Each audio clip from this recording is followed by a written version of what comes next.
오늘 성전의 영광이 충만하게 하리라 이 말씀인데요. 학개서 2장 6절에서 9절까지 말씀 우리 말씀 같이 우리 준이가 읽어줄 때 마음과 귀로 우리 함께 듣도록 하겠습니다. 만군의 여호와가 이같이 말하노라. 조금 있으면 내가 하늘과 땅과 바다와 육지를 진동시킬 것이요 또한 모든 나라를 진동시킬 것이며 모든 나라의 보배가 이르리니 내가 이 성전의 영광이 충만하게 하리라. 만군의 여호와의 말이니라. 은도 내 것이요 금도 내 것이니라. 만군의 여호와의 말이니라. 이 성전의 낮은 영광이 이전 영광보다 크리라. 만군의 여호와의 말이니라. 내가 이곳에 평강을 주리라. 만군의 여호와의 말이니라. 학개 2장 6절에서 9절 말씀. 아멘. 아멘. 구약 성서에 보면 예언서들이 많이 있잖아요. 그 예언서들을 시기적으로 보면 이렇게 네 가지로 분류할 수가 있습니다. 먼저 BC 722년 북왕국 이스라엘이 멸망했을 때 그때 활동했던 선지자들이 있고 그들이 쓴 선지서들이 있죠. 호세아, 아모스, 요나, 이사야, 미가, 오바디아 이렇게 6명이 활동을 했습니다.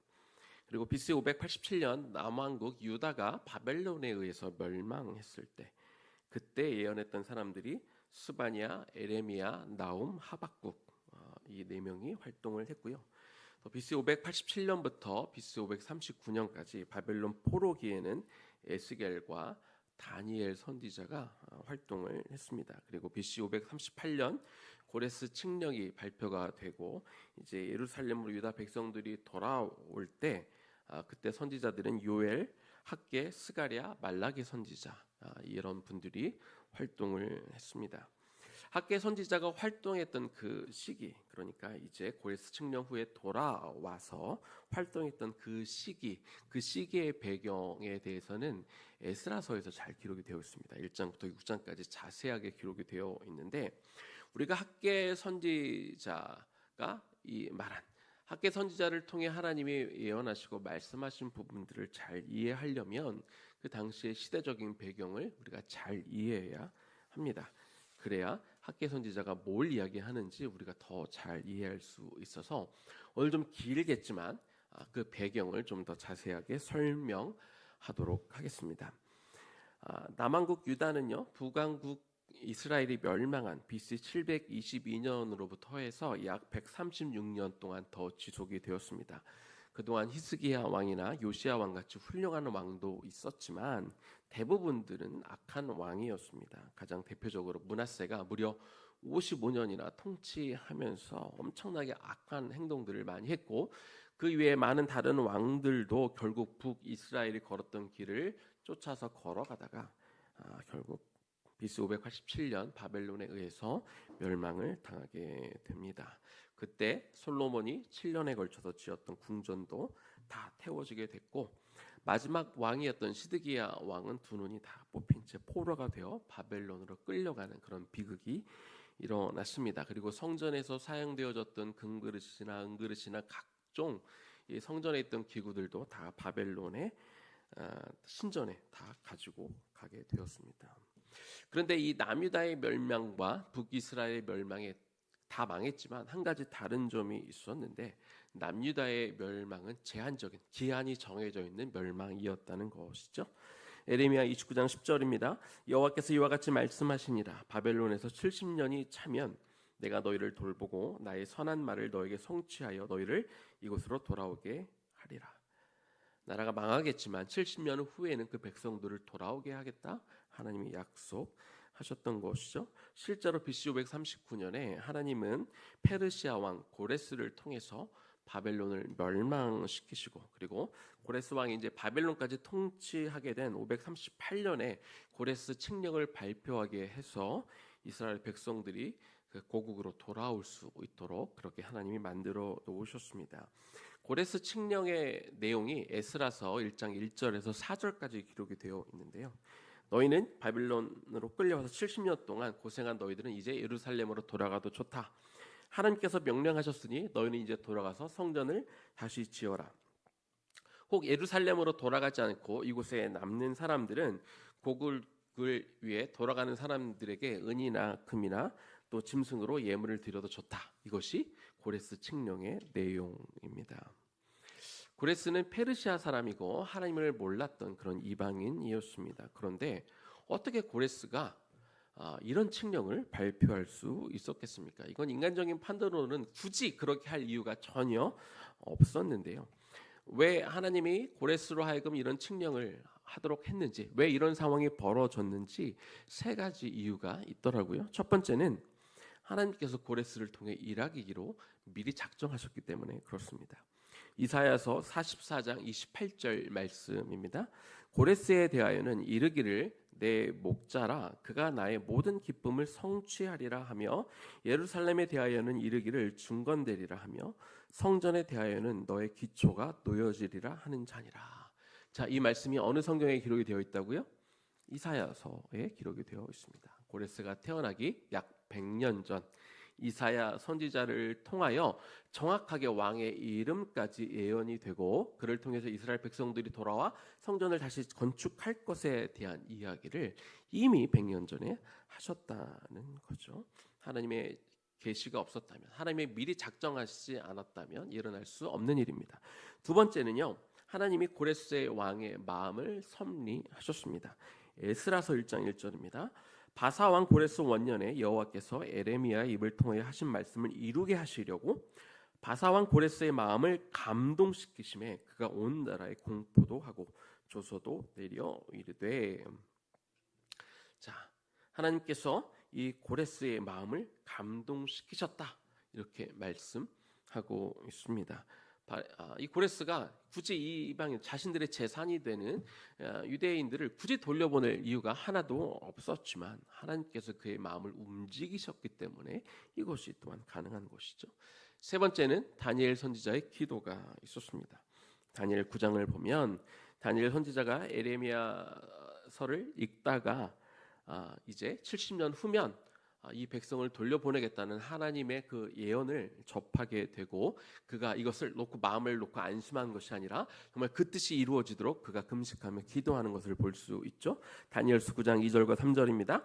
곧 그 통치 원년에 나 다니엘이 책을 통해 여호와께서 말씀으로 선지자 예레미야에게 알려주신 그 연수를 깨달았나니 곧 예루살렘의 황폐함이 70년 만에 그치리라 하신 것이니라. 내가 금식하며 베옷을 입고 죄를 덮어쓰고 주 하나님께 기도하며 간구하기를 결심하고. 그는 하나님의 뜻, 하나님의 역사는 항상 하나님이 주관적으로 혼자서 움직이시는 분이 아니라 늘 하나님의 역사를 이끌어갈 사람을 찾으시고 특별히 기도할 사람을 찾으시는데, 하나님은 다니엘로 그 일을 이루기 위해서 기도하게 하셨고, 다니엘이 기도하였을 때 하나님이 그 기도의 응답으로 이스라엘 백성들을 다시 돌려보낸 것을 우리가 알 수 있습니다. 고레스 칙령이 BC 538년이라고 말씀하셨는데, 그 칙령이 있고 그 다음 해인 BC 537년 4월 달에 돌아오게 됩니다. 당시 고레스가 수르바벨을 그 가나안 땅의 총독으로 임명을 하게 되죠. 그리고 대제사장인 여호수아의 인도로 그들이 돌아왔는데, 돌아오자마자 이제 성전의 터에 가보게 되죠. 거기는 아니라 다를까 다 황폐해져 있었습니다. 이걸 본 귀환자들은 누가 시키지 않았어도 이미 많은 재물들을 가지고 왔지만 이 재물들을 다 이 성전 재건을 위해서 다 헌금을 하게 됩니다. 당시 이스라엘에게는 성전 중심의 공동체였고, 성전이 무너지면 결국 자신의 모든 것이 무너졌다고 그렇게 믿었기 때문에 그들은 성전 건축을 위해서 자신들이 가지고 있던 것을 하나님 앞에 내어드리는 것을 조금 더 아까워하지 않았던 것이죠. 예물들이 이렇게 모이게 되자 3개월 후에 그들은 먼저 제단을 먼저 쌓게 됩니다. 성전을 완성하기 전에 먼저 제단을 쌓고, 성전을 짓기에 앞서 그들은 예배를 회복하기를 원했기 때문에 제단을 쌓게 됩니다. 그래서 BC 536년 성전 건축을 위한 지대, 그러니까 이 토목 작업 같은 거죠. 이 토목 공사가 먼저 이루어지게 됩니다. 레위인들 가운데 20세 이상들은 성전 건축을 감독하게 되고, 다른 지파의 20세 이상들은 다 이렇게 공사에 참여하게 되었습니다. 자, 성전 지대가 놓이고 이제 본격적으로 공사가 시작되려고 하니까 사마리아인들이 수르바벨을 찾아오게 됩니다.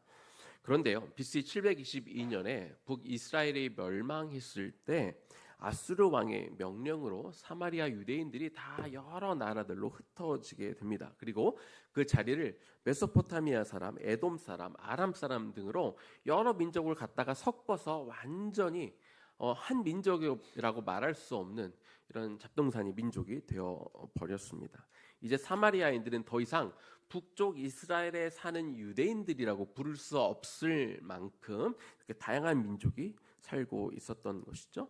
처음 사마리아에 여러 사람들이 이주하여 왔을 때요, 그들은 이 하나님이라는 신을 잘 모르니까 하나님을 굉장히 업신 여겼다가 여러 사람들이 죽는 어떤 사건이 벌어지게 됩니다. 이에 놀라서 하나님을 섬기는 제사장을 임명해서 제사를 드리게는 했지만, 그런데 문제는 여호와 하나님만 그들이 섬긴 것이 아니라 각 민족들이 자기가 섬기던 신을 다 가지고 와서 다 같이 섬기게 됐는데, 이걸 뭐라고 부릅니까? 종교 혼합주의라고 부르는 것이죠. 열왕기하 17장 33절 말씀입니다. 이와 같이 그들이 여호와도 경외하고 또한 어디서부터 옮겨왔든지 그 민족의 풍속대로 자기의 신들도 섬겼더라. 자, 이렇게 여러 민족들이 모여서 여러 이 신앙들이 섞여져서 그들이 신앙생활을 하고 있었는데요, 이들이 와서, 그러니까 단순히 북이스라엘에 살던 유대인들이 와서 이걸 요청한 것이 아니라 혼합되어 있던 그 민족들이 와서 우리도 이 성전에 참여하게 해달라고 요청을 한 것이죠. 에스라 4장 2절입니다. 스룹바벨과 족장들에게 나와 이르되 우리도 너희와 함께 건축하게 하라. 우리도 너희같이 너희 하나님을 찾노라. 아스르 왕 에살릿돈이 우리를 이리로 오게 한 날부터 우리가 하나님께 제사를 드리노라 하니, 아까도 말씀드린 것처럼 어떤 하나님의 진노 때문에 사람들이 죽으니까 하나님을 위한 제사장을 만들어 섬기기도 했지만 하나님만 섬긴 게 아니라고 말씀을 드렸습니다. 이 종교가 혼합된 상황에서 이 혼합된 종교가 그들이 여기에 와서 예배를 드리면 하나님만 섬기는 것이 아니라 이 혼합된 종교가 올 것이 뻔하기 때문에, 그래서 이 스룹바벨이 그렇게 할 수 없다고 거절하게 되는 것이죠. 사마리아인들이 거절을 당하자 그때부터 조직적으로 성전 건축을 방해하기 시작합니다. 페르시아 왕 고레스 때부터 다리오 왕에 이르기까지 그들은 계속해서 페르시아 관리들에게 뇌물을 줘서 이 유대인들이 여기서 성전을 건축하게 되면 이들이 뒤통수를 칠 거야, 이들을 배반을 하게 될 거야 라고 이렇게 모함을 하도록 이렇게 계속 작업을 걸고 있었습니다. 그 사마리아인 출신 중에 페르시아의 관리가 된 르훔이라는 사람과 심세라는 사람은 특별히 아닥사스 왕에게 편지를 써서 이들이 지금 반역을 도모하고 있습니다라고 이렇게 글을 올리게 되어서 왕이 그것을 보고 이제 조서를 내리게 됩니다. 에스라서 4장 23절입니다. 아닥사스다 왕의 조서 초본이 르훔과 서기관 심세와 그의 동료 앞에서 낭독되매 그들이 예루살렘으로 급히 가서 유다 사람들을 보고 권력으로 억제하여 그 공사를 그치게 하니, 이스라엘 백성들이 정말 먼 걸음 자기들의 생업과 이것들을 포기하고 예루살렘으로 돌아왔습니다만, 그러나 이러한 다양한 방해 공작들로 인해서 무려 16년간 이 공사가 멈춰 버렸습니다. 이때 에스라서 5장에 가보면 이 공사가 멈춰 있는 기간 동안 하나님의 선지자들을 보내는데 학개 스가랴 선지자가 이때 등장하게 됩니다. 학개 선지자가 먼저 하나님의 부르심을 받고 예언을 하기 시작합니다. 그리고 이후에 스가랴 선지자가 두 달 후에 와서 같이 이제 성전 재건을 독려하게 되는데, 그래서 멈췄던 공사가 BC 520년에 다시 시작하게 됩니다. 그러면 그때 어떤 조치가 풀려서 이 성전 재건에 대한 금지하는 조서가 멈춰서 한 것이 아니라 아닥사스다 왕이 내렸던 그 조서는 여전히 유효한 상태였습니다. 그럼에도 불구하고 학개 선지자를 통해, 스가랴 선지자를 통해 그들의 마음을 독려하고 빨리 성전을 재건하는 하나님의 말씀이 떨어지니까 그들이 다시 시작한 건데요. 그런데 이것을 보고 들었던 요단강 서편에 있던 페르시아 총독 다뜨네라는 사람이 스룹바벨을 찾아와서 너는 이 아닥사스다 왕의 조서가 있는데 왜 성전을 다시 짓기 시작하느냐 따지기 시작했습니다. 그러면서 그 당시 페르시아의 왕이었던 다리오 왕에게 편지를 보내서 이들이 지금 허락도 없이 또 성전을 다시 짓고 있습니다 라고 이렇게 보내고 있었던 거죠. 근데 다리오 왕이 지금 남유다에서 왜 성전을 애초에 지었는지를 모르고 있다가 그럼 이 사건을 조사해봐라 해서 관리들이 조사하다가 보니까 그 성전 어떤 창고 안에서 고레스 왕이 이 성전을 짓도록 해라, 그래서 어떤 성전의 재료도 주어라 라고 했던 문서가 발견이 되었습니다. 그래서 다리오 왕이 다시 한번 칙서를 내립니다. 에스라 6장 7절입니다. 하나님의 성전 공사를 막지 말고 유다 총독과 장로들이 하나님의 이 성전을 제자리에 건축하게 하라. 그래서 사람들은 방해하려고 했지만 오히려 이것이 전화위복이 되어서 공식적으로 다리오 왕의 칙서가 내려져 이들은 합법적으로 다시 성전을 재건할 수 있게 되었고, 이들이 다시 건축한 지 4년 만인 BC 516년에 드디어 스룹바벨 성전이 완성이 되었습니다. 오늘 이 본문인 학계 선지자는 성전이 이 중단되었을 때 하나님이 부르셔서 예언하게 했던 선지자라고 제가 말씀을 드렸는데요. 그런 배경 가운데 우리가 이 말씀을 읽고 하나님이 왜 이런 말씀을 하셨는지 우리가 좀 이해하면 좋을 것 같습니다.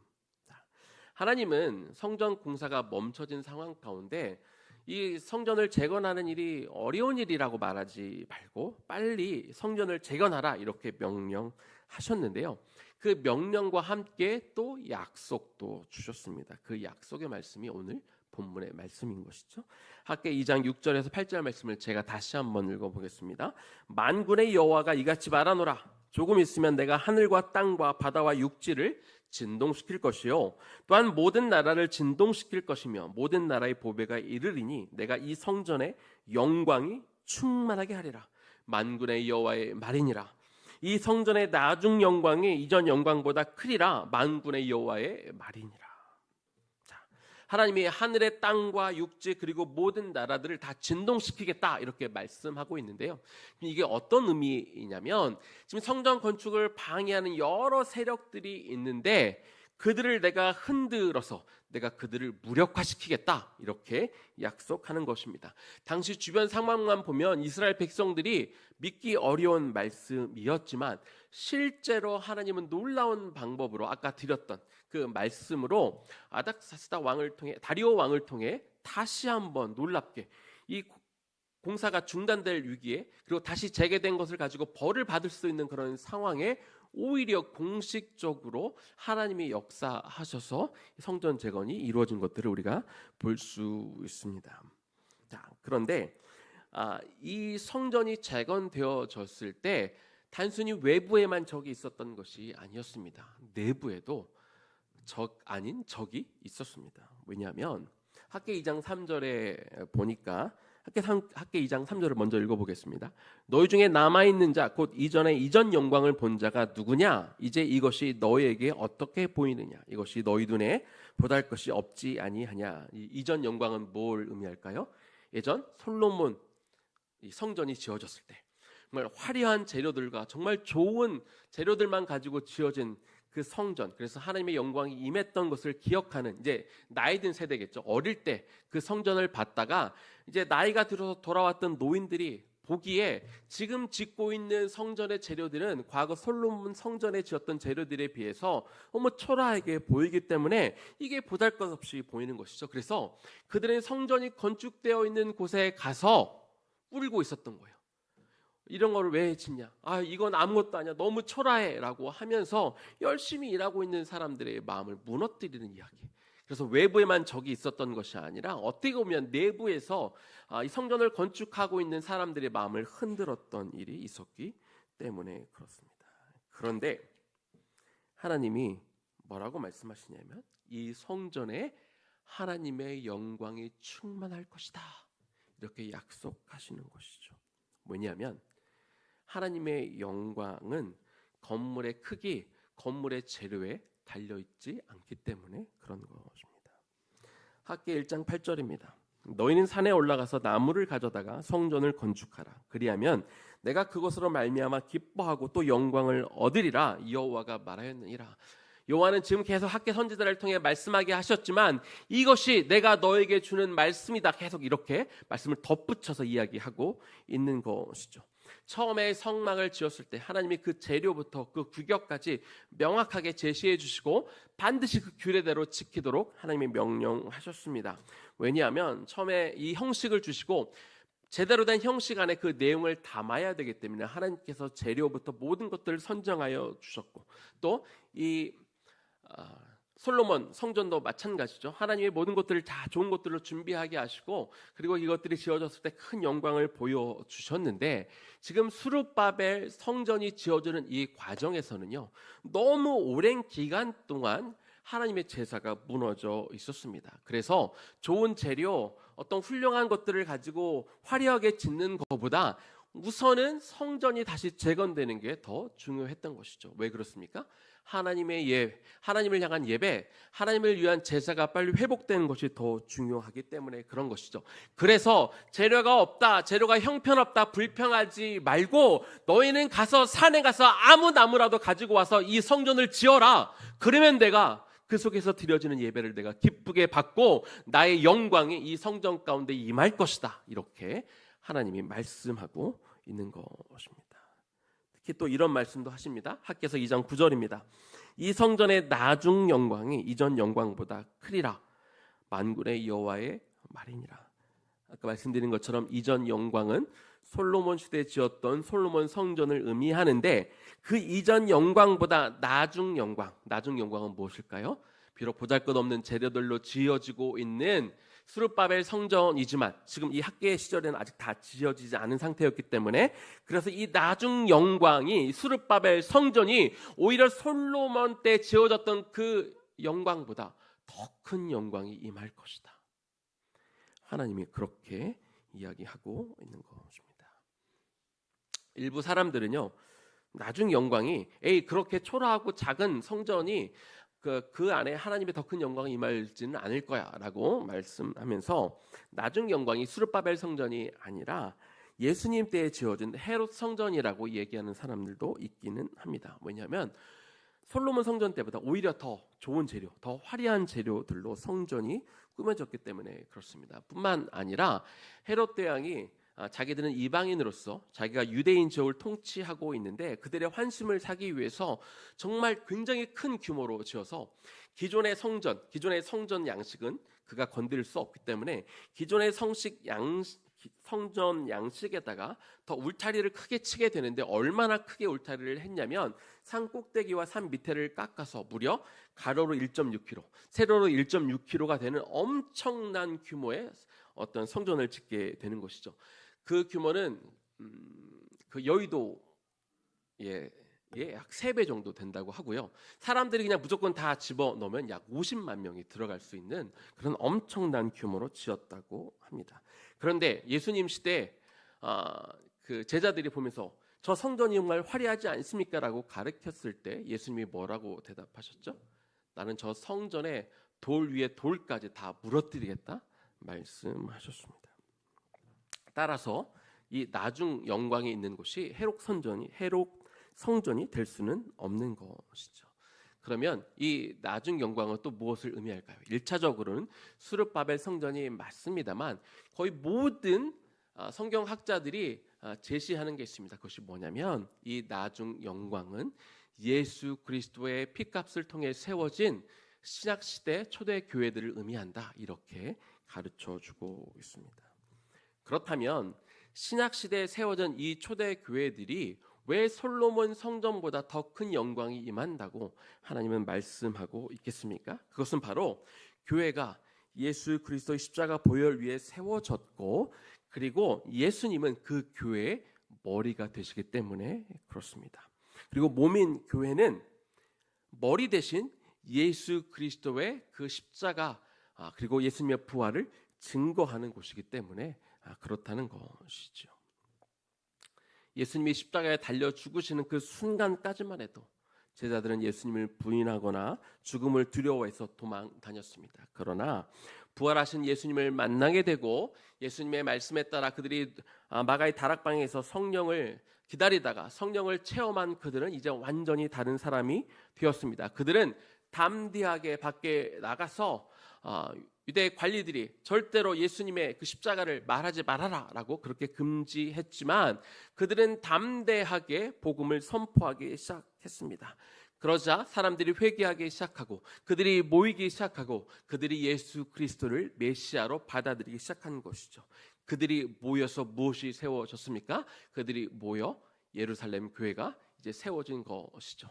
예루살렘 교회가 날마다 부흥되고 사람들 사도들의 어떤 복음을 전파를 통해 더 많아졌지만 또 엄청난 핍박이 그곳 가운데 임했을 때 교회는 다 흩어지게 됩니다. 근데 흩어지고 끝났을까요? 그렇지 않죠. 흩어진 곳에 가서 사도들에 의해서 전도자들에 의해서 각 지역마다 또 여러 군데 또 교회들이 세워졌습니다. 그러면 그 교회들은 어떤 운명을 맞이했을까요?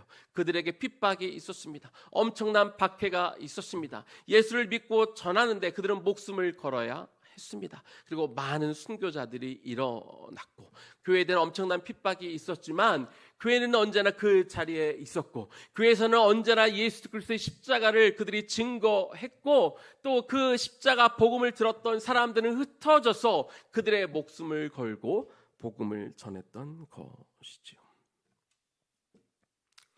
여러분, 이 복음이라는 것이죠. 언제 성취가 되었을까요? 예수님이 이 땅에 오셔서 십자가에 달려 죽으셨을 때 모든 성취가 이루어졌을까요? 아닙니다. 그건 부분이죠. 예수님이 십자가에 달려 죽으시고 부활하신 이후에 제자들이 그리고 사도들이 혹은 예수를 믿은 사람들이 그 복음을 목숨을 걸고 다른 사람들에게 전했을 때 비로소 이 복음이 완성이 되는 것입니다. 로마서 8장 35절과 36절 말씀입니다. 누가 우리를 그리스도의 사랑에서 끊으리요? 환난이나 공고나 박해나 기근이나 적신이나 위험이나 칼이라. 기록된 바 우리가 종일을 주를 위하여 죽임을 당하게 되며 도살당할 양같이 여김을 받았나이다 함과 같으니라. 여러분, 환난이나 공고나 기근이나 적신이나 위험이나 칼, 이 어떠한 것들도 우리를 그리스도의 사랑에서 끊을 수 없습니다. 그런데 이 말씀을 다시 말하면 초대교회의 성도들은 예수를 믿기 때문에, 그래서 이 예수를 믿어 복음을 전했기 때문에 환난과 곤고와 기근과 적신과 위험과 칼이 멈추지 않았다는 것입니다. 그들은 도살당할 양과 같은 그런 위기에 처하며 신앙생활을 할 수밖에 없었다는 것이죠. 그러나 이런 위험과 환난 속에서도 초대교회는 예수 그리스도의 십자가 복음을 전하는 것을 결코 멈추지 않았고, 성도들은 이 복음을 듣고 밖에 나가서 그들은 목숨 걸고 이 복음을 증거하는 삶을 살았다는 것입니다. 하나님은 이처럼 이 핍박을 무릅쓰고 자신의 생명을 걸고 이 복음을 전했던 이 초대교회, 그리고 이 초대교회 성도들이 복음을 전하는 그 자리 가운데 하나님이 영광스럽게 임하셨다 말씀하시는 것이죠. 태평성대에 비록 가장 강한 이 시대, 솔로몬 때 가장 강했던 그런 부구했던 시기이죠. 그때 하나님의 크고 화려한 성전을 지어놓고 그곳에서 마음껏 예배를 드렸을 때도 하나님의 영광이 임했겠지만, 초대교회 시절 어떻게 보면 가정교회이기도 하고 어떻게 보면 소수의 사람들이기도 하고 그들은 정말로 큰 핍박과 목숨의 위협을 받으며 겨우겨우 신앙 그 생명을 연장하며 복음을 전했지만, 그러나 하나님은 그 자리에, 그 나중의 자리에 하나님이 더 큰 영광으로 임하시겠다, 그렇게 학계 선지자를 통해 예언하고 있다는 것입니다. 이제 말씀을 마무리하겠습니다. 하나님은 우리가 그저 우리의 입술을 열어 하나님, 제가 하나님께 영광을 올려드립니다 라고 말한다고 해서 영광을 받으시는 분이 아닙니다. 하나님이 영광을 받으시는 원리는 분명합니다. 요한복음 12장 23절 24절입니다. 예수께서 대답하여 이르시되 인자가 영광을 얻을 때가 왔도다. 그 전까지 예수님이 아직 영광을 얻을 때가 아니었는데 이제 영광을 얻을 때가 왔는데, 내가 진실로 너에게 이르노니 한 알의 밀이 땅에 떨어져 죽지 아니하면 한 알 그대로 있고 죽으면 많은 열매를 맺느니라. 예수님이 언제 영광을 얻으신다고요?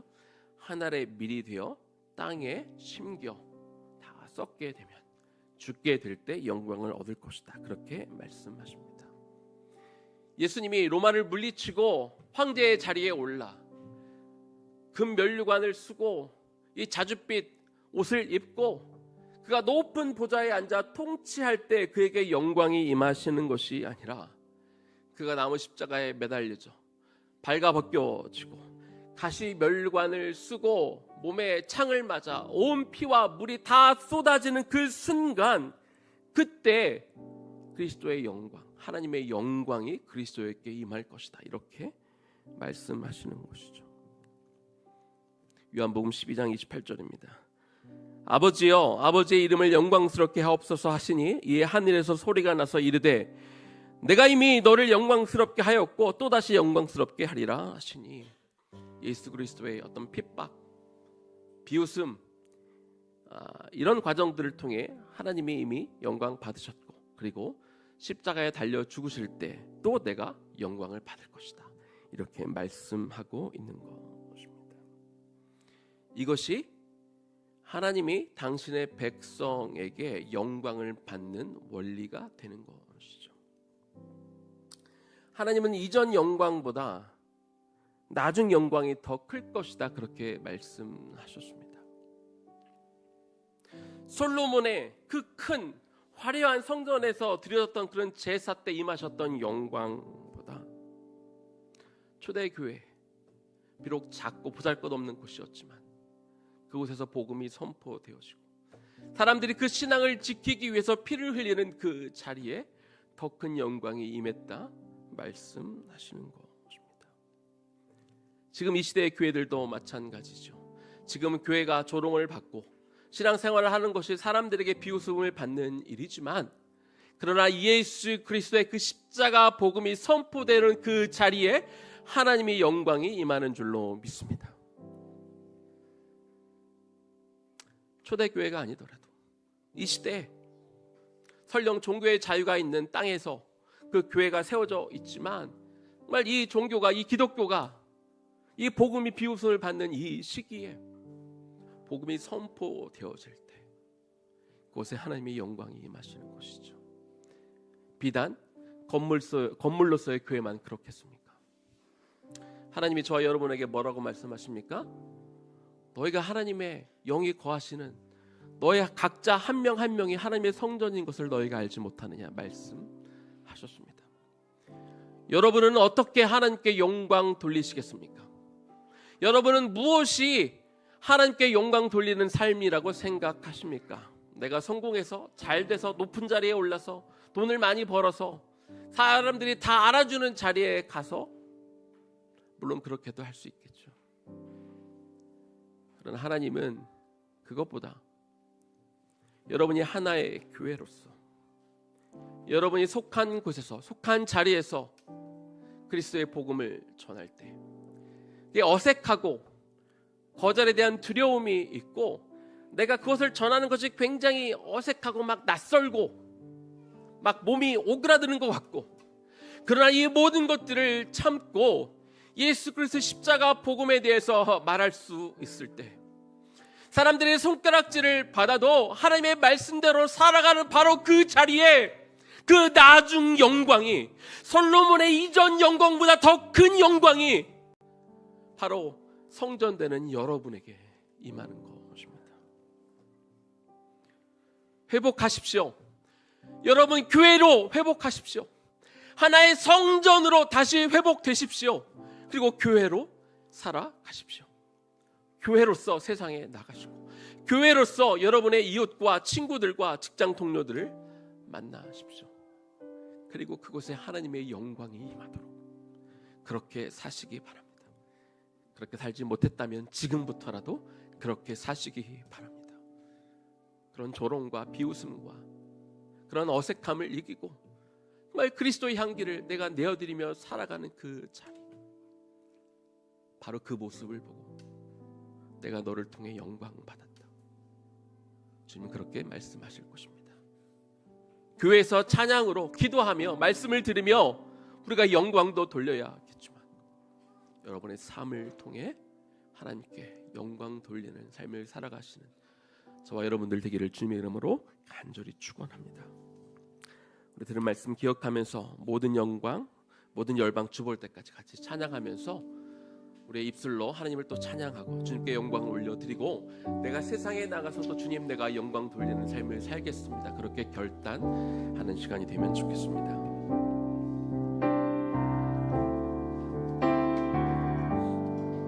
내 눈 주의 영광을 보내 내 눈 주의 영광을 보내 우리 가운데 계신 주님 그 빛난 영광 온 하늘 덮고 그 찬송 온 땅 가득해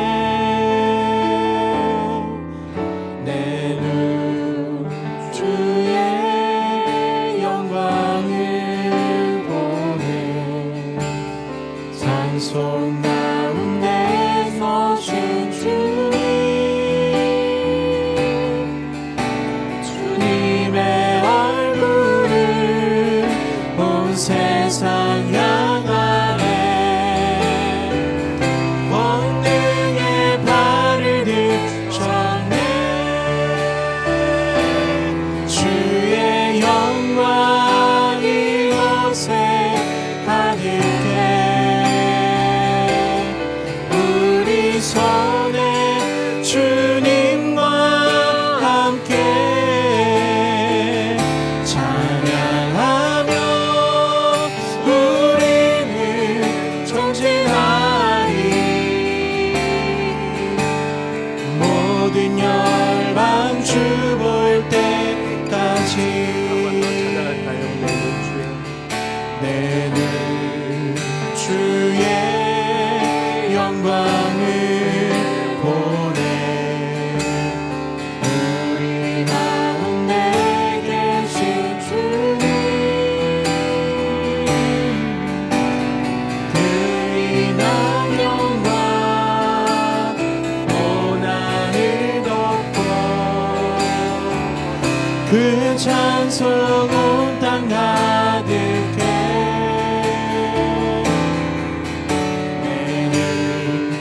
주의 영광을 보내 찬송 가운데 서신 주님 주님의 얼굴을 온 세상 향하네 권능의 발을 들쳤네 주의 영광 이곳에 가득해 우리 손에 주님과 함께 찬양하며 우리는 전진하리 모든 열방 주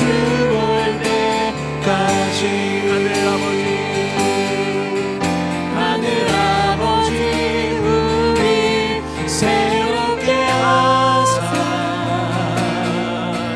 열방 중에서 주를 섬기게 하소서 모든 나라 일어나 찬송 부르며 영광의 주님을 보게 하소서 주의 영광 이곳에 가득해 우리 손에 주님과 함께 찬양하며 우리는 전진하리 모든 열방 주 볼 때까지 우리 같이 한번 기도하겠습니다. 우리 삶의 목적이 하나님의 영광을 위한 것 아닙니까? 우리는 늘 그렇게 배워왔고 지금도 누군가 왜 사냐고 물어보면 하나님의 영광을 위해 삽니다라고 이야기하지요. 그러나 내가 그렇게 말했다고 해서 자동적으로 내 삶을 통해 하나님의 영광이 임하는 것은 아닙니다. 우리가 그렇게 합당하게 살아갈 때 그렇게 되는 것이죠. 저와 여러분 가운데 그 솔로몬의 영광, 솔로몬의 성전 가운데, 그 화려한 성전 가운데 임하셨던 하나님의 영광보다 더 큰 영광을 드러낼 수 있습니다. 나는 아무것도 아닌 것 같지만 여러분 있는 삶의 자리 가운데 그 십자가 복음을 전할 수 있고, 정말 무엇이 진리인지 사람들에게 가르쳐 줄 수 있을 때, 정말 내가 이 하나님의 말씀대로 살려고 애쓰는 그 자리에 내가 하나님의 영광을 구하지 않아도, 내가 하나님께 영광 올려드립니다 우리가 목 놓아 외치지 않아도 하나님의 영광이 여러분 있는 곳으로 찾아올 줄로 믿습니다. 하나님, 내가 성전으로서 내가 다시 회복되어지기를 원합니다. 하나님, 내가 교회로 다시 재건되어지기를 원합니다. 내가 있는 곳 가운데 하나님의 영광이 찾아올 만한 그런 성전으로 주여 나를 회복시켜 주옵소서. 내가 그렇게 하나님의 복음을 전하며 살아가는 그 영광스러운 주님의 이름을 증거하며 살겠습니다. 우리 주님의 이름 한번 부르며 기도하며 나아가겠습니다. 주여. 하나님, 이 시간 기도합니다. 하나님, 우리 인생 가운데 내가 정말로 내 삶이, 지금 나의 모습이, 내가 살아가는 모습이 하나님의 영광이 되는 삶일까요? 내가 머물러 있는 그 자리에 하나님의 영광이 과연 머물고 있을까요? 아버지 하나님, 우리가 그것을 회복해야 됩니다. 그건 특별한 사람들이 하는 일이 아닙니다. 그것은 세워진 교회에서만 이루어지는 일이 아닙니다. 우리가 예배를 드릴 때만 영광을 볼 수 있는 것이 아닙니다. 우리가 선교를 갈 때만 영광을 돌리는 것이 아닙니다. 그 영광은 지금도 있을 것이며, 하나님 그 다음 영광은 우리 모두에게도 해당되는 것이죠. 하나님은 우리 모두를 향하여 하나님의 영이 거하는 그 성전인 것을 너희가 알지 못하느냐 말씀하고 있습니다. 이전 영광보다, 그 솔로몬의 영광보다 나중에 영광이 더 클 것이다 주님 말씀하고 있는 것이죠. 바로 나를 통해서도, 나의 모습을 통해서도 하나님이 성전의 머리 되신 예수 그리스도의 복음을 전하며 살아가는 우리에게, 우리가 하나님의 말씀을 붙들고 살아가고 있는 그곳에, 그 삶의 현장 가운데 설령 사람들에게 비웃음을 받고 우리가 손해보며 살아가는 그 자리에 하나님의 영광이 찾아오는 줄로 믿습니다. 솔로몬의 성전 영광과 하나님 높으신 영광으로 우리께서 우리 가운데 찾아오시고 임하시고 우리에게 함께해 주는 것을 우리가 믿사오니, 아버지 하나님, 우리가 그런 것과 상관없이 살고 있었다면 우리가 그 영광을 회복하는 자가 되게 하여 주시옵소서. 이것을 우리가 이 시간 구하는 자가 되게 하여 주시옵소서. 하나님, 내가 몸 담고 있는 모든 곳 가운데 하나님의 성전으로 살겠습니다. 하나님, 내 성전이 지금 무너져 있다면 주님, 내가 다시 회복되기를 원하나이다. 아버지 하나님, 무너진 이 성전을 다시 재건하고 하나님 다시 회복시켜 주옵소서. 하나님, 교회로서 하나님의 복음을 전하는 그 삶의 상담을 하나님 우리의 수건들을 그대로 증거하며 살아가는 우리 모두가 되게 하여 주시옵소서. 그래서 하나님, 하나님의 영광이 내가 가는 곳마다 따라올 수 있는 자가 되기를 원합니다. 하나님, 말로만 내가 뭘 하고 혹은 내가 내 욕심을 채우며 그저 나의 욕심과 노력과 하나님 나의 욕심으로 하는 것들을 채우며 높은 자리에 올라가 하나님께 영광 돌립니다 하는 그런 자리가 아니라 정말 내 삶의 그곳에 하나님의 영광 올려드리는 자, 그런 우리가 되게 하여 주옵소서. 하늘 아버지, 하늘 아버지, 새롭게 하사 열방 중에서 주를 섬기게 하소서. 모든 나라 일어나 찬송 부르며 영광의 주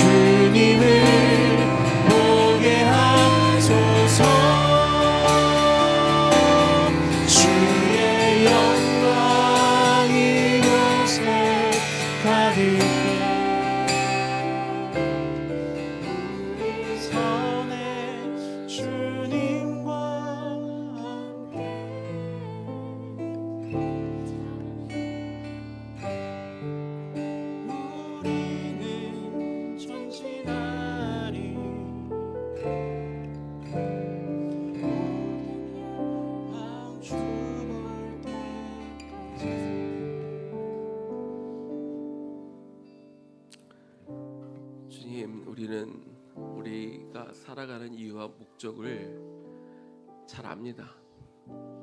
머리로는 잘 알고 누가 물어보면 대답은 잘 합니다. 하나님의 영광을 위해 해야죠. 하나님의 영광을 위해 살아야지요. 그런데 내 삶의 자리에 하나님의 영광이 임하고 있을까요? 하나님은 분명히 약속해 주셨습니다.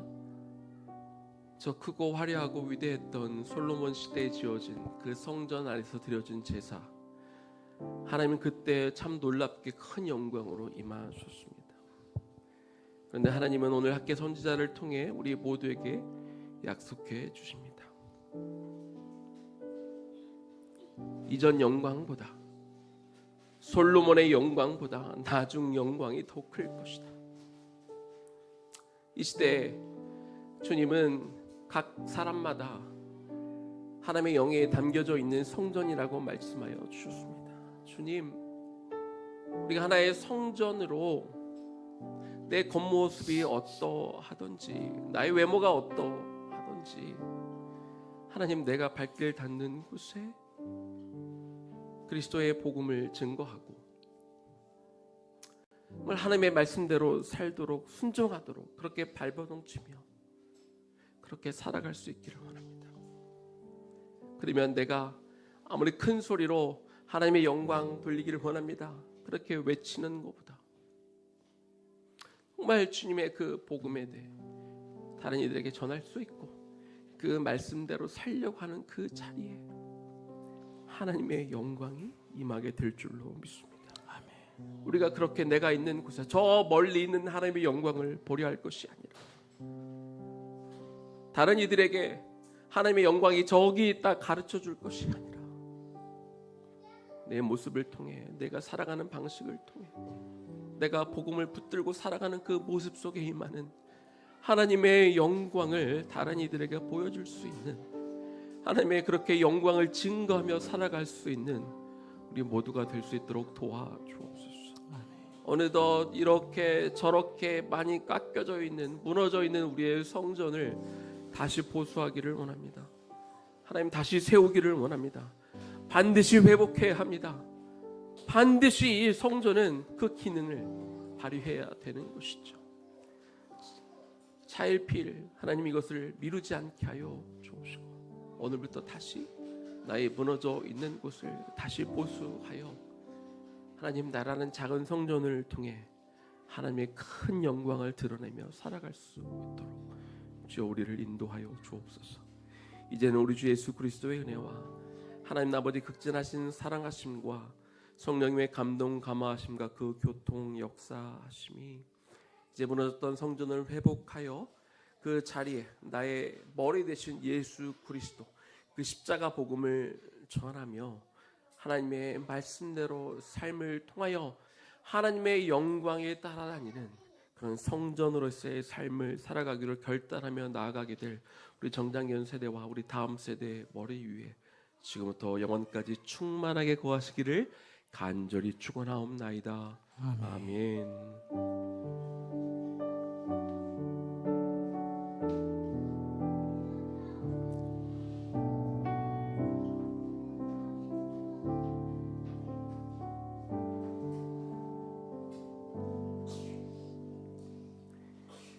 다음 주도 성전으로 하나님의 영광을 드러내는 삶을 사시길 축복합니다. 우리 좀 쉬셨다가 3시 30분부터 우리 다시 우리 사랑방 모임, 주일학교 모임 하도록 하겠습니다.